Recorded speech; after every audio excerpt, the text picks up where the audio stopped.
السلام عليكم. اليوم إن شاء الله حلقتنا حلقة جديدة حنتكلم فيها عن الموعد المناسب لتعطيش الفلفل وكم تدوم مدته. فطبعا قبل ما نبدأ حلقتنا أتمنى دعم اشتراك القناة ولايك إذا عجبكم الفيديو وتشاهدوا معنا الحلقة للنهاية. طبعا هذا شكل الفلفل بعد ما قمنا بزراعته بعد 20 يوم من الزراعة. طبعا ثم تلاحظوا ما شاء الله النمو الخضري ممتاز للفلفل. طبعا في الفترة هذه بيجيني أسئلة كثيرة عن متى يتم تعطيش الفلفل الأخضر وكم تدوم مدته.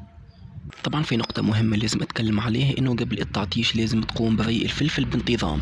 يعني الفلفل بيحتاج للماء بنسبة كبيرة في الصيف، وبالتالي قبل فترة التعطيش لازم نروي الفلفل بانتظام. يعني رية كل يومين حتكون ممتازة جدا للفلفل قبل التعطيش. أما عن سؤال التعطيش لازم يكون بعد أسبوعين أو بعد 20 يوم من تاريخ الزراعة.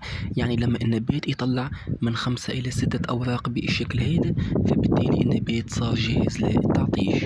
وطبعا التعطيش حيسرع من ظهور الأزهار، يعني لازم تقوم بالتعطيش قبل ما نبات الفلفل يطلع مجموع زهري.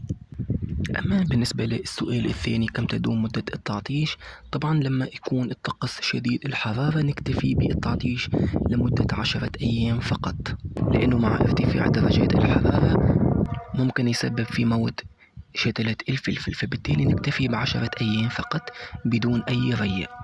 طبعا خلال فترة التعطيش أهم حاجة إنك تعملها إنك تقوم بعزيق الفلفل. طبعا العزيق يكون من 2 ل3 أيام للتخلص من الحشائش.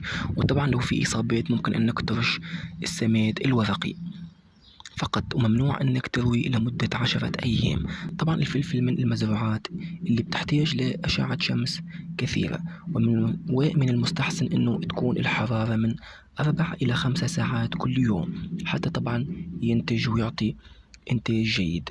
فإن شاء الله اليوم حنبدأ في تعطيش الفلفل هذا لمدة 10 أيام، لأنه طبعا درجات الحرارة مرتفعة جدا، وبالتالي حاول ما نطولش في فترة التعطيش، لأنه طبعا ممكن النبات يذبل ويموت.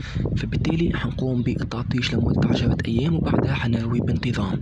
ومثل ما تكلمت إنه الفلفل بيحتاج لدرجة الحرارة كما يحتاج للري، يعني لازم الري يتوفر للفلفل الأخضر. والله حنتابع معاكم الفلفل خطوة خطوة لغاية الحصاد بكل المعاملات الزراعية. فطبعا في نهاية الحلقة أتمنى تكون عجبتكم. لو عندكم أي سؤال أتمنى تكتبوا أسفل التعليقات، وإن شاء الله ملتقانا في الحلقات المقبلة. وشكرا والسلام عليكم ورحمة الله تعالى وبركاته.